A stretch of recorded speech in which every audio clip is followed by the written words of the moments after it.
Assalamualaikum warahmatullahi wabarakatuh. Salam, Om Swastiastu. Perkenalkan, saya Yuki Setiawan, Prodi Ilmu Komunikasi, NIM 2021-230015. Di sini saya akan menjelaskan sedikit tentang teori inovasi difusi. Ini adalah tugas UAS kami dari dosen pengepung Bapak Latif Priyanto. Langsung saja, teori difusi merupakan teori yang membahas tentang bagaimana ide atau gagasan baru dan teknologi tersebar dalam suatu budaya. Teori difusi inovasi merupakan perpaduan dari kata difusi dan inovasi. Dalam Kamus Besar Bahasa Indonesia, kata difusi memiliki arti berupa penyebaran, persembasan, suatu berupa kebudayaan, teknologi, atau ide dari suatu pihak ke pihak lain. Sedangkan inovasi memiliki arti sebagai pemasukan atau pengenalan hal-hal yang baru, yakni sebuah pembaruan. Teori difusi inovasi dipopularitaskan pada tahun 1964 oleh Herbert Rogers dalam buku ciptaannya yang berjudul Definition of Innovation. Ia menjelaskan bahwa difusi merupakan proses ketika sebuah inovasi dikomunikasikan melalui beberapa saluran dengan jangka waktu tertentu dalam sebuah sistem sosial. Teori yang dikemukakan oleh Rogers tersebut yakni bahwa inovasi yang didifusikan ke seluruh masyarakat dengan pola yang dapat diprediksi. Rogers juga mendefinisikan difusi inovasi sebagai sebuah proses mengkomunikasikan informasi. Sementara itu, difusi sudah diperkenalkan lebih dari seorang sosiologi Prancis Gabriel Tarde pada tahun 1903 dalam bukunya. Ia memperkenalkan pada publik kulpa difusi berbentuk S. Kulpa tersebut menjelaskan bahwa sebuah inovasi dikembangkan oleh seseorang yang diperhatikan melalui dimensi waktu. Dalam kurva tersebut juga terdapat dua buah sumbu, satunya menjelaskan tingkat adopsi dan sumbu lainnya menjelaskan mengenai dimensi waktu. Tarde kemudian melihat peluang bahwa ada beberapa orang dalam kelompok tertentu memiliki ketertarikan dalam ide-ide dan hal baru sehingga mereka dinilai lebih memiliki pengetahuan yang luas jika dibandingkan dengan yang lainnya. Orang-orang dengan ketertarikan inilah yang kemudian dianggap untuk mempengaruhi komunitasnya dan mengadopsi sebuah inovasi baru yang akan dihadirkan. Secara garis besar dapat disimpulkan bahwa difusi inovasi merupakan proses sosial dalam komunikasi informasi mengenai ide-ide baru yang awalnya dipandang secara subjektif, namun perlahan-lahan mulai dikembangkan melalui proses konstruksi sosial sehingga dapat dipandang secara objektif. Oke, selanjutnya kita bakal masuk di jenis difusi inovasi. Difusi inovasi dibagi menjadi dua macam. Yang pertama, difusi sentralisasi. Difusi sentralisasi merupakan perpaduan antara dua kata, difusi dan sentralisasi. Jika difusi merupakan penyebaran suatu kebudayaan, teknologi, gagasan, atau ide dari suatu pihak ke pihak lain. Sentralisasi dalam Kamus Besar Bahasa Indonesia memiliki arti yakni penyatuan segala sesuatu ke tempat yang dianggap sebagai pusat.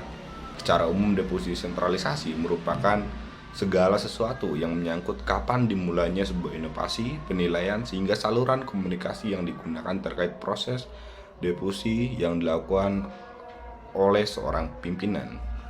Kemudian yang kedua, difusi desentralisasi. Dalam Kamus KBBI, desentralisasi merupakan penyerahan sebagai wewenang kepemimpinan kepada bawahan atau pusat kepada cabang dalam ranah difusi inovasi. Difusi desentralisasi ini dapat diartikan sebagai proses difusi yang dilakukan oleh masyarakat yang bekerja sama dengan orang yang telah menerima inovasi. Kemudian kita bakal masuk di karakteristik difusi inovasi. Ada 4 karakteristik yang mempengaruhi. Yang pertama adalah keuntungan relatif. Keuntungan relatif merupakan bagaimana sebuah inovasi baru dapat dikatakan lebih baik ataupun tidak lebih baik dari inovasi yang sebelumnya. Hal yang menjadi tolak ukur dalam keuntungan relatif ini adalah bagaimana seseorang merasakan langsung dampak dari inovasi tersebut. Apakah inovasi tersebut membuat puas atau tidak? Semakin besar keuntungan relatif yang dirasakan, maka inovasi tersebut semakin cepat untuk diadopsi oleh suatu kelompok. Kemudian yang kedua, kesesuaian. Kesesuaian dalam diffusi inovasi berkaitan dengan erat dengan bagaimana sebuah inovasi dapat sesuai dengan keadaan, kebudayaan, dan nilai-nilai dalam masyarakat itu sendiri. Kesesuaian tentu juga berkaitan dengan kebutuhan yang ada dalam masyarakat. Maka dari itu, inovasi yang tidak memiliki nilai kesesuaian dengan keadaan sosial tidak dapat diadopsi secara secepat inovasi yang kompatibel atau sesuai. Kemudian yang ketiga, kerumitan. Kerumitan merupakan tingkatan ketika inovasi dianggap memiliki kerumitan sehingga seseorang relatif lebih sulit untuk mengerti dan menggunakan inovasi terbaru tersebut. Semakin rumit sebuah inovasi, maka semakin sulit hal-hal tersebut untuk diadopsi. Begitu pula sebaliknya, jika mudah dipahami, maka inovasi akan lebih mudah diterima dan diadopsi. Kemudian yang terakhir, dapat diuji coba. Dapat diuji coba memiliki arti jika suatu inovasi dapat diuji coba dalam skala kecil. Biasanya juga dapat lebih cepat diadopsi dibandingkan inovasi yang tidak bisa dicoba lebih dulu. Dengan uji coba terlebih dahulu, sebuah inovasi akan lebih mudah diketahui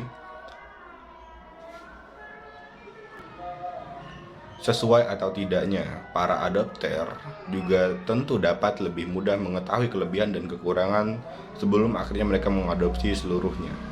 Kemudian kita bakalan masuk di elemen diffusi inovasi.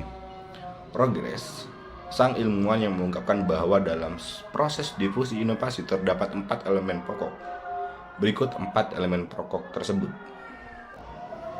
Yang pertama, inovasi. Inovasi diartikan sebagai sebuah gagasan, ide, tindakan, atau barang yang dianggap baru oleh seseorang.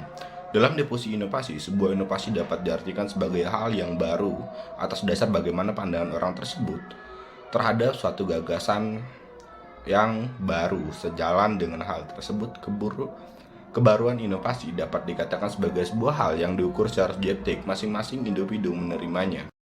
Kemudian kita bakalan masuk di elemen diffusi inovasi. Rogers, sang ilmuwan mengungkap bahwa ada proses diffusi inovasi terdapat 4 elemen pokok. 4 elemen pokok yang akan melengkapi teori diffusi inovasi. Yang pertama, inovasi. Inovasi diartikan sebagai sebuah gagasan, ide, tindakan, atau barang yang dianggap baru oleh seseorang. Dalam diffusi inovasi, sebuah inovasi dapat diartikan sebagai hal yang baru atas dasar bagaimana pandangan orang tersebut terhadap suatu gagasan yang merupakan baru. Sejalan dengan hal tersebut, kebaruan inovasi dapat dikatakan sebagai hal yang diukur secara subjektif menurut masing-masing individu yang menerimanya. Kemudian yang kedua, saluran komunikasi. Saluran komunikasi dalam diffusi inovasi dapat diartikan sebagai alat untuk menyampaikan pesan-pesan inovasi dari sumber kepada penerima. Suatu inovasi dapat diadopsi seseorang jika inovasi yang diterima tersebut telah dikomunikasikan kepada orang lain. Kemudian yang ketiga, jangka waktu.